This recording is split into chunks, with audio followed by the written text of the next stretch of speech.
어떤 조직에서 상관이 부하에게 불가능한 일을 시키면 어떤 일이 벌어질까요? 만약에 부하가 임무에 실패하게 된다면 그것은 아마도 불가능한 일을 시킨 상관의 책임일 것입니다. 이런 점을 종교에 적용시켜 보면 어떻게 될까요? 하나님께서는 우리에게 완전한 순종을 요구하십니다.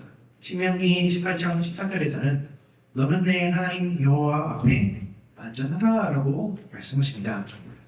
그런데 영어 속담 중에서는 실수를 저지른 것이 곧 인간적이다라고 하는 그런 말도 있지 않습니까? 어떻게 죄 많은 인간이 하나님 앞에서 완전한 순종을 이루어드릴 수 있는 것일까요? 인간이 실패한다고 해서 하나님은 인간에게 책임을 물으실 수 있는 것일까요? 이러한 질문에 대한 대답은 하나님의 언약을 통해서 발견되어야 할 것입니다. 오늘 본문에서는 하나님의 언약의 두 가지 측면, 즉 긍정적인 측면과 부정적인 측면이 드러나고 있습니다. 히브리어로 헤세드라고 하는 단어의 뜻은 언약을 따른 사랑으로서 하나님의 은혜롭고 불변하는 사랑을 나타내는 성경의 핵심적인 개념입니다. 그런데 이 헤세드라는 단어와 짝을 이루는 단어는 바로 헤렘입니다. 이 헤렘이라는 단어는 약속을 따른 진멸을 뜻합니다. 헤렘이라고 하는 것은 거룩하신 하나님께서 죄와 공존하실 수 없다는 것을 보여주며 하나님을 대항하여서 저질러진 모든 죄는 반드시 지구 끝까지라도 쫓아가서 심판하신다는 것을 의미합니다. 이스라엘 백성들이 가나안 정복이라는 사명을 받은 것은 굉장히 특수한 사명이었습니다. 신명기 7장에서는 하나님이 장차 이스라엘 백성들에게 너희가 장차 가나안 땅을 차지하게 될 것인데 가나안에 살고 있는 일곱 족속을 완전히 진멸시켜야 한다라고 말씀하십니다. 그들과 어떠한 언약도 세워서는 안 되며 그들을 살려 남겨두어서는 안 된다고 말씀하십니다. 그 이유가 무엇이었을까요? 하나님은 그 이스라엘의 조상이 되는 아브라함에게 곧바로 땅을 주실 수도 있으셨지만 그렇게 하시지 아니하고 가나안 땅에 지금 현재 살고 있는 일곱 족속의 죄악이 아직 완전히 차지 아니하였으니 너희는 430년을 기다리라라고 말씀하셨습니다. 그리고 때가 참에 그들의 죄악이 가득 차게 되었을 때 하나님은 이스라엘 백성들을 사용하셔서 가나안 백성들을 심판하실 것을 명령하십니다. 오늘 본문에 따르면 이스라엘 백성들은 가나안 일곱 민족을 진멸하라는 하나님의 명령을 어떤 때에는 실천하기도 했지만 대체적으로는 순종하지 못했다는 것을 보여주고 있습니다. 일단 순종한 예를 보시면 17절에 유다가 그의 형제 시므온과 함께 가서 스밧에 거주하는 가나안 족속을 쳐서 그곳을 진멸하였으므로 그 성읍의 이름을 호르마라 하니라라고 되어 있는데요. 여기서 진멸하다라는 단어가 바로 히브리어로 헤렘이고 헤렘이 된 성읍이라는 뜻에서 그 성읍 이름이 호르마로 붙여지게 됩니다. 그런데 이 경우를 제외하고 사사기 1장의 나머지 부분에서는 실패한 기록들이 나열되고 있습니다. 가나안 족속을 진멸시키지 못하는 것은 하나님께서 보시기에 아주 영적으로 심각한 일이었습니다. 이것은 일단 이스라엘 백성들이 하나님의 말씀에 온전히 순종하지 않았다는 것을 보여주며 더 나아가서 그들이 가나안 백성들과 함께 그 땅에서 살아가면서 하나님이 없애라고 하신 모든 악한 풍습들을 그대로 배우고 닮아갔기 때문이었습니다. 우선 처음에 이스라엘 백성들은 잘하는 것 같았습니다. 여호수아가 죽은 이후 그들은 하나님께 기도할 마음이 있었습니다. 누가 가나안 정복에 먼저 나서야 하겠습니까? 그가 하나님께 기도를 했을 때에 하나님께서는 유다 지파가 먼저 공격하러 올라가라라고 명령하셨습니다.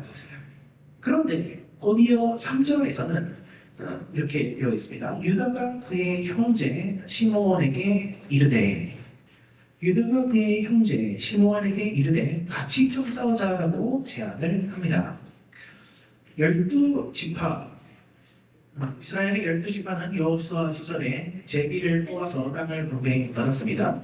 희한하게도 시므온 지파가 받은 땅덩어리는 유다가 가진 땅덩어리의 한 가운데에 있었습니다. 그래서 유다 땅덩어리는 로마 모양이 되고 그 안에 시므온이 들어있던 것이지요. 그리고 또 혈통상으로도 시므온은 유다 족속과 더 가까운 친족 관계였습니다. 같은 어머니 레아의 후손이었습니다. 이러한 인간적인 이유들을 몰래게 유다와 시므온이 군사 동맹을 맺은 것은 아주 자연스러운 일이라고 할 수 있겠지만 성경은 이 일을 그렇게 긍정적으로 보고 있지는 않습니다.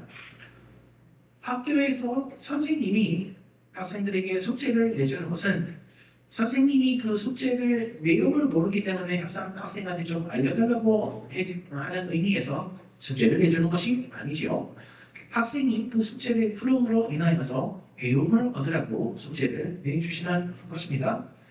그런데 만약에 어떠한 학생들이 두 명이 모여가지고 야, 나는 1번부터 5번을 풀게 너는 6번부터 10번을 풀어서 우리 답을 맞춰서 선생님께 제출하자라고 한다면 어떻게 하겠습니까? 그 학생들은 선생님이 내주신 숙제를 절반밖에 하지 못하여 결국에는 공부를 절반밖에 하지 못하게 되는 것이겠죠. 마찬가지 일이 여기서 일어나고 있는 것입니다. 12지파는 누가 올라가야 되겠습니까? 라고 하는 아주 단순한 질문을 하나님께 올려드렸고 하나님은 아주 단순하게 단순 명료하게 유다가 올라갈지니라 라고 대답하셨는데 바로 그 뒤에 나오는 3절에서 유다가 시므온에게 이르되 같이 가서 싸우자라고 하는 것이었죠. 이어서 나오는 아도니 베색 왕의 이야기에서도 마찬가지로 이스라엘의 가나안 정복은 타협으로 얼룩져 있게 됩니다.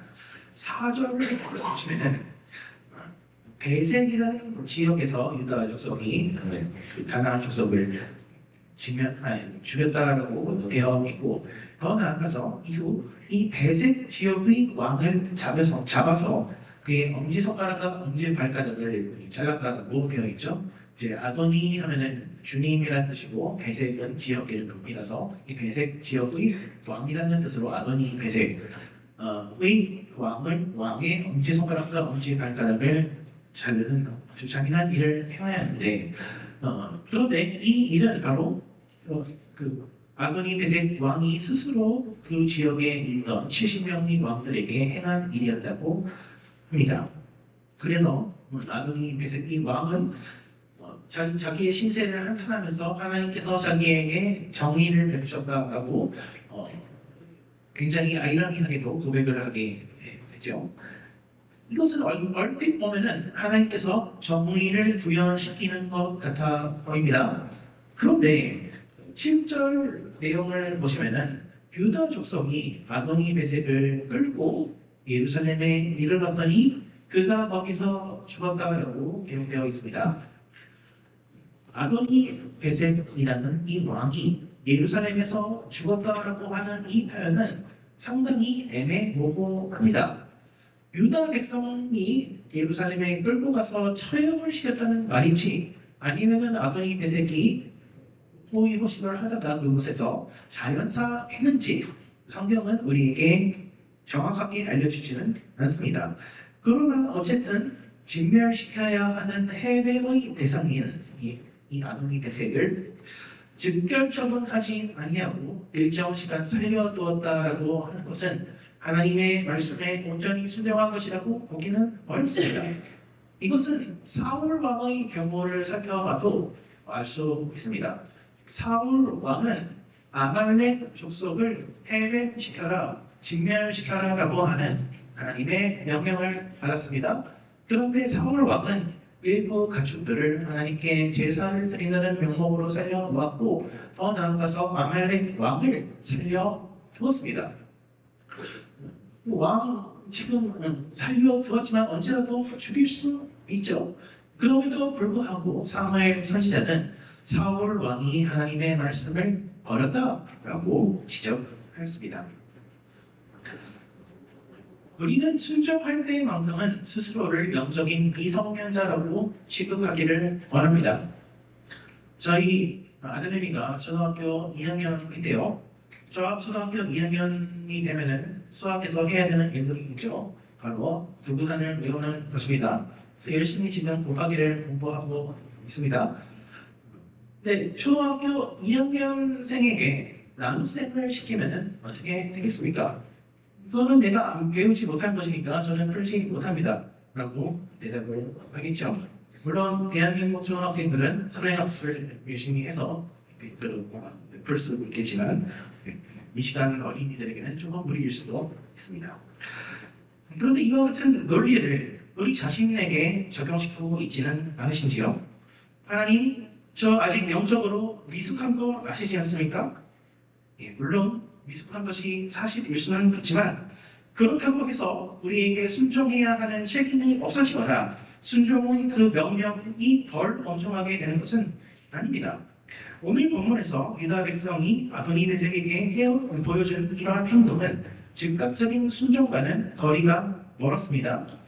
아도니베섹 왕은 하나님이 자기에게 공의를 실행하신다라고 고백을 할 수 있었지만 유다 백성들은 오히려 아도니베섹 왕이 했던 일들을 그대로 따라함으로써 오히려 그들이 가나안 족속의 풍습을 따라하고 있음을 보여주게 되었습니다. 슬픈 사실은 그나마 유다 족속이 이스라엘 12지파 중에서 제일 나았다라고 하는 점입니다. 이후 등장하는 나머지 11지파의 전쟁 기록은 유다 지파보다 훨씬 더 못한 성적을 보여주고 있습니다. 24절을 보시면은 요셉 가문이 베델 성을 취한 때에 그 지역 주민에게 네가 만일 너의 민족을 배신하여서 우리에게 성읍의 침입 경로를 알려주면은 너와 네 집안을 절대로 죽이지 아니하겠다라는 약속을 합니다. 24절에서 그들이 사용하는 단어를 보시면은 선대하리라라고 표현을 쓰고 있는데 이것이 바로 히브리어로 헤세드라는 단어입니다. 즉 약속을 따라 은혜를 베풀겠다라고 하는 것이지요. 여기서 우리는 이 헤세드가 좋은 것이 아닐지 의문을 품을 수도 있지만 일전에 하나님은 이스라엘 백성에게 가나안 족속과는 일절 언약을 맺지 말라고 당부하셨습니다. 즉 하나님의 말씀에서 벗어나 세상 사람들과 그리고 그들의 우상들과 언약을 맺는 것은 하나님이 금지하신 일입니다. 헤세드라고 해서 다 좋은 헤세드만 있는 것이 아니라 완전한 죄의 중임인 헤렘이 동반될 때에만 그 헤세드는 유효한 것이라고 할 수 있습니다. 요셉 지파 사람들이 베델의 한 족장을 살려준 덕분에 그는 거처를 옮겨서 새로운 성읍을 건설하게 되는데 그것은 베델 성의 옛날 이름 루스라는 이름을 그대로 따와서 옆 동네에다가 루스라는 성읍을 그대로 건설하게 되고 그 족장은 그 성에서 자기의 일가를 다시 일으켜서 그 일가를 통하여서 가나안 문화, 가나안 종교가 계속해서 번성해 나가게 됩니다. 그리고 이러한 일들은 이후에 이스라엘 백성들에게 계속해서 시험거리를 던져주게 됩니다. 이어지는 사사기 1장의 나머지 부분들에서도 어떤 지파들은 힘이 세어서 가나안 족속들을 제압할 수 있게 되었지만 그들은 가나안 족속을 완전히 죽여서 진멸하지는 아니하고 오히려 그들을 종으로 삼아서 강제 노역을 시켰다라고 기록되어 있기도 합니다. 반면에 제일 연약한 지파였던 단 지파의 경우는 오히려 아모리 족속에게 압제를 당해서 자기들이 들어가려고 하는 땅에 감히 들어가지 못하고 아모리 족속에게 쫓겨나서 일정 구역에 한정되어서 몰아내줘서 살게 되었으며 결국에 그들이 가나안 족속에게 종 노릇하게 되는 모습을 살펴볼 수 있게 됩니다. 어떤 사람들은 가나안 사람들을 종으로 삼았고 어떠한 사람들은 가나안 사람들에 의해서 종 노릇을 하게 되었는데 이 두 가지 사실은 모두 이방 민족과 언약을 맺는 행위라고 여호와의 사자께서 2장에 가서 설명합니다. 2장 2절을 살펴보시겠습니다.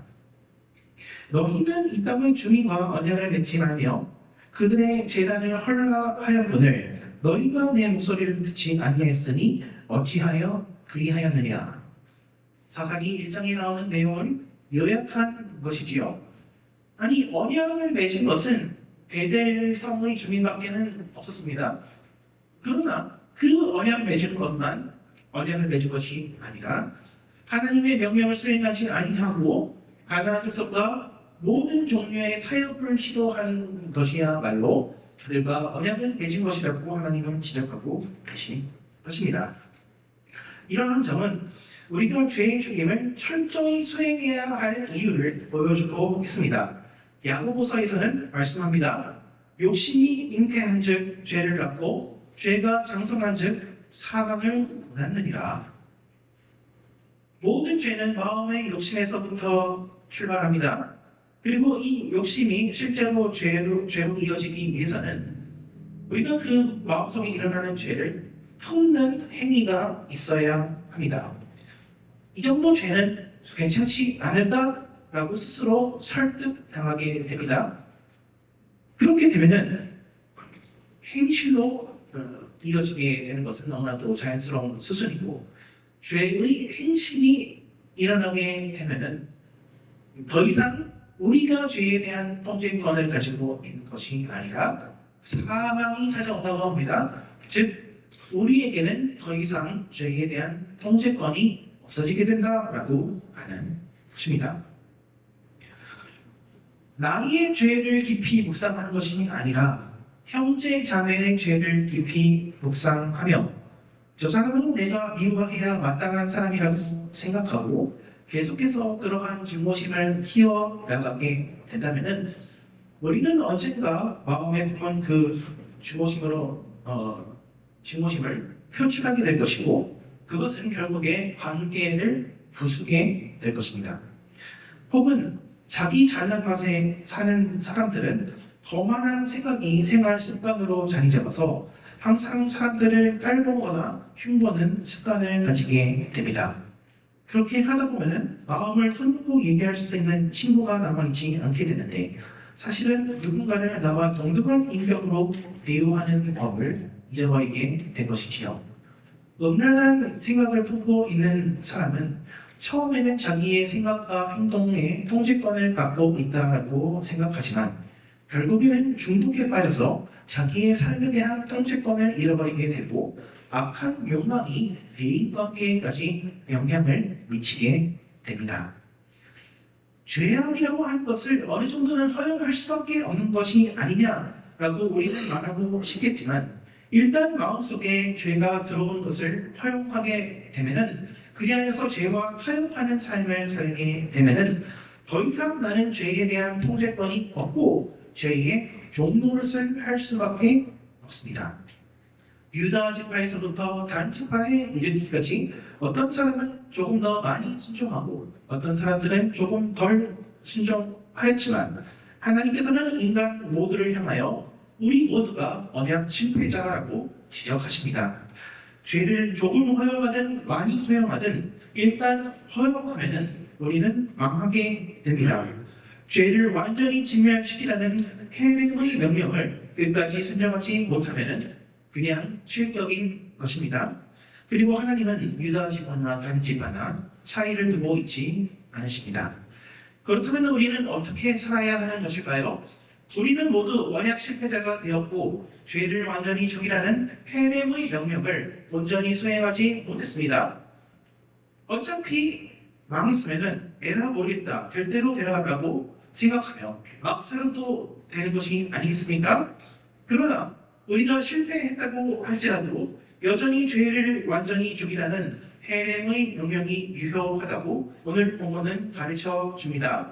그 이유는 하나님의 변치 않는 헤세드 언약 때문이라고 합니다. 사사기 2장 1절에서 3절은 굉장히 특이하게 구성되어 있습니다. 우선 1절에서는 말씀합니다. 내가 너희를 애굽에서 올라오게 하여 내가 너희의 조상들에게 맹세한 땅으로 들어가게 하였으며 또 내가 이르기를 내가 너희와 함께한 언약을 영원히 어기지 아니하리니. 즉 하나님이 이스라엘 백성을 가나안 땅으로 들여보내신 것은 아브라함과 맺으신 무조건적인 은혜 언약 때문이라고 말씀하고 있습니다. 천사가 이스라엘 지파들에게 주신 이 징계의 말씀은 사실 하나님의 약속의 말씀으로 가득합니다. 가나안 7족속은 하나님께서 완전히 진멸하실 것이라고 하시지만 12 이스라엘 지파들에게는 그들을 버리시겠다는 말씀이 전혀 없기 때문입니다. 오히려 그들에게는 단지 보통의 징벌만이 주어질 것이라고 하되 그들에게 한번 주어졌던 영원한 헤세드 언약 관계는 아직까지도 유효하다라고 확인시켜주고 계시는 것입니다. 즉 이스라엘 백성들이 죄를 지으면 그 죄에 따른 각종 고난과 형벌을 맞이하겠지만 만일 그들이 슬피 울며 회개하고 하나님께 도움을 구하기만 한다면 언제든지 다시 구원해 주시겠다라고 약속해 주시는 것이지요. 더 나아가서 사사기 2장에서 등장하는 천사는 굉장히 특이한 천사입니다. 그분은 여호와의 천사인 동시에 자기 스스로를 하나님이라고 말씀하기 때문입니다. 1절에서 나온 여호와의 사자께서는 내가 너희와 함께한 언약을 영원히 어기지 아니하니라고 말씀하시는데 성경에서 이처럼 1인칭으로 자기를 하나님으로 말씀하시는 천사가 등장하는 것은 몇 군데 없습니다. 여기서 우리는 사사기 2장에서 말씀하시는 이 여호와의 천사 혹은 하나님은 특별히 앞으로 육신을 입고 이 땅에 오시게 될 예수 그리스도라는 것을 알 수 있습니다. 예수님을 통해서 영원한 구원의 약속이 주어지는 것은 반대로 말하자면 예수님께서 우리의 모든 해렘의 저주를 감당하실 것이라는 암시를 포함하고 있습니다. 예수님께서 완전히 진멸을 당하심으로 인하여서 우리는 영원히 변치 않는 용서의 약속을 받게 되는 것입니다. 그러한 완전한 용납이야말로 우리가 죄의 죽임을 완전하게 실행할 수 있는 근거가 됩니다. 실행할 수 없는 명령을 주는 것은 명령자의 책임입니다. 그런데 우리는 여기에서 하나님이 우리에게 요구하시는 것이 무엇인지를 잘 살펴봐야 합니다. 너희가 죄를 완전히 죽이지 아니하면 너희를 버리겠다라고 말씀하시지 않습니다. 오히려 죄를 죽이든 죽이지 못하든 믿음으로 인하여서 언약 관계에 들어있는 사람은 누구든지 예수님의 공로 때문에 변함없이 구원을 받는다는 약속이 주어져 있습니다. 다만 죄를 지을 경우 고난을 통해서 회개하게 하신다라고 되어 있는 것이죠. 이처럼 언약 백성에게는 정죄함이 전혀 없고 모든 정죄는 예수님의 십자가로 전가됩니다. 복음을 받아들인다라고 하는 것은 내가 예수와 함께 십자가에 못 박혔음을 나의 죄성이 완전히 진멸되었음을 고백하는 것이고 내가 육체 가운데 살아가는 동안 예수님을 위해서 살아가는 것은 나의 육체 안의 죄를 완전히 죽이며 살아가는 것이 됩니다. 하나님은 우리에게 완전성을 요구하십니다. 하나님 앞에서는 그 어떠한 핑계도 통하지 않습니다. 우리는 완전한 순종을 할 때에만 완전한 행복을 누릴 수 있습니다. 불완전한 순종은 항상 죄를 곁들이게 되며 죄는 반드시 죄의 저주를 곁들이게 됩니다. 이때 우리가 삶 속에서 맞닥뜨리는 저주의 가시들은 우리의 영혼 자체를 파괴하지는 않지만 우리에게 여전히 고통을 주며 그 고통들은 우리가 하나님 앞에서 회개할 것을 촉구하는 역할을 맡습니다. 내가 원하는 만큼만 죄를 죽이고 싶다라고 생각하는 것도 아무런 소용이 없다는 것을 잊지 마시기 바랍니다. 유다 지파도 단 지파도 모두 언약 실패자가 되었고 모두 죄의 종노릇을 하게 되었습니다. 그러나 방금 회심한 사형수라고 할지라도 하나님은 완전한 거룩을 요구하십니다. 이것은 우리 믿는 사람들에게 거룩을 행할 수 있는 자체적인 능력이 있기 때문이 아니라 예수님께서 우리를 완전하게 용납하셨기 때문입니다. 우리가 완전한 순종을 향하여서 나아갈 수 있는 것은 예수님의 완전한 용납하심 때문입니다. 예수님의 변치 않는 구원 언약 때문에 우리에게는 언제든지 다시 일어설 수 있는 힘이 주어집니다. 또한 우리가 완전한 순종을 향하여서 나아가지 않을 수 없는 이유는 예수님께서 당하신 완전한 거절 때문입니다. 우리가 죄와 타협하면서 현실에 안주해도 된다라고 생각하는 것은 예수님의 십자가 용서가 없이도 우리가 충분히 잘 살아갈 수 있다고 생각하는 것이겠지요. 예수님께서 우리를 끝까지 사랑하셨기 때문에 우리는 끝까지 순종할 수 있습니다. 예수님께서 우리를 끝까지 용납하셨기 때문에 우리 또한 끝까지 다른 사람들을 용납할 수 있습니다. 예수님이 우리를 완전하게 순수히 사랑하시기 때문에 우리 또한 우리에게 돌아오는 떡고물 때문이 아니라 순수한 마음으로 순종할 수 있게 됩니다. 예수님께서 십자가에서 죽기까지 인내하셨기 때문에 우리 또한 인내하며 거룩한 삶을 살아낼 수가 있습니다. 불가능하다고 생각되는 거룩한 삶이 우리 자신에게도 가능한 것을 믿으십니까? 저는 군대를 공익으로 갔다 왔기 때문에 훈련소를 5주밖에 체험하지 못했습니다. 그냥 군대 체험이라고 할 수 있겠죠. 5주라고 할지라도 시간이 되게 안 가더라고요. 국방부 시계는 멈춰있다라는 그 말이 실감되는 시간이었습니다. 그런데 거기서 지내다 함께 그 병영 생활을 하다 보니 내무반 생활을 하게 하면 이제 각종 온갖 얘기를 다 하게 되죠. 자연스럽게 제가 그때는 당신 결혼을 하지 아니했습니까? 기독교인이라는 게 드러나게 되었고 또 그에 따라서 또 우리가 기독교인들은 혼전 순결을 지키면 나도 그러한다고 얘기를 했더니 거기 있는 모든 사람들이 저희 말을 안 믿어주더라고요. 군대라고 하는 곳이 사회적으로 굉장히 특이한 곳이죠. 그런 중에 어떤 한 분이 안경을 이렇게 들어 올리면서 곰곰이 생각하면서 어쩌면 그 말이 사실일 수도 있겠다 이렇게 얘기를 하시더라고요. 우리가 그 낮은 도덕적인 수준을 가지고서 살아가게 된다면은 그 이상의 도덕적인 생활을 하는 것이 불가능하다라고 여기시게 됩니다. 그러나 그걸 하는 사람들은 충분히 가능한 것이 되는 것이죠. 달리기를 할 때에 사점이라고 하는 것이 있습니다. 사점이라고 하는 것이 이제 달리다 보면은 정말 죽을 것처럼 힘든 그런 순간이 오는데 사점을 지나게 되면은 달리는 것이 편안해집니다. 그래서 장거리를 달릴 수 있게 되죠. 근력 운동도 마찬가지로 더 이상 운동을 못할 것 같은 근육이 찢어지는 아픔을 겪어야지만 근육이 붙는다고 하죠.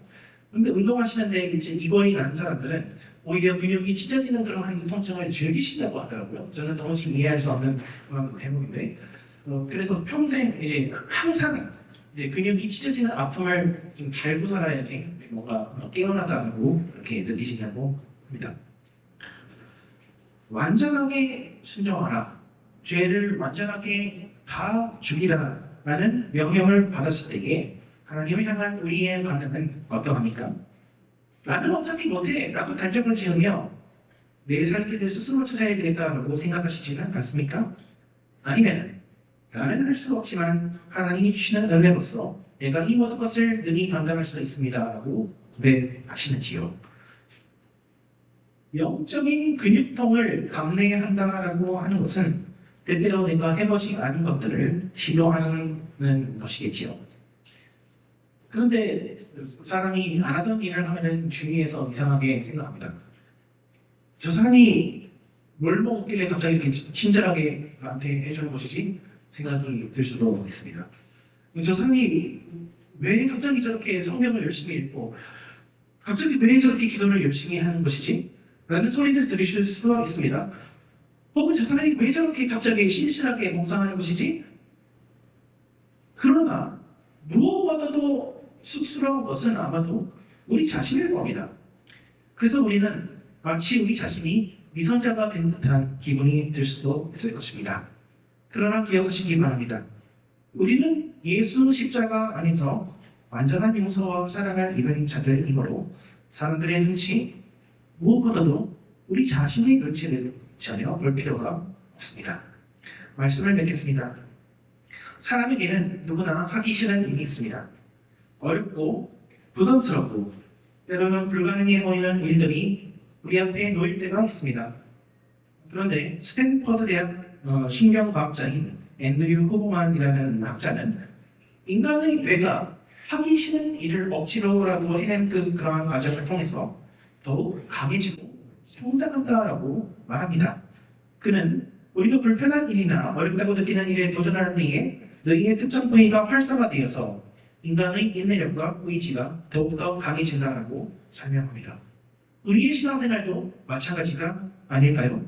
하나님께서는 우리가 스스로 할 수 없다고 생각하는 그 일들을 감당하도록 요구하십니다.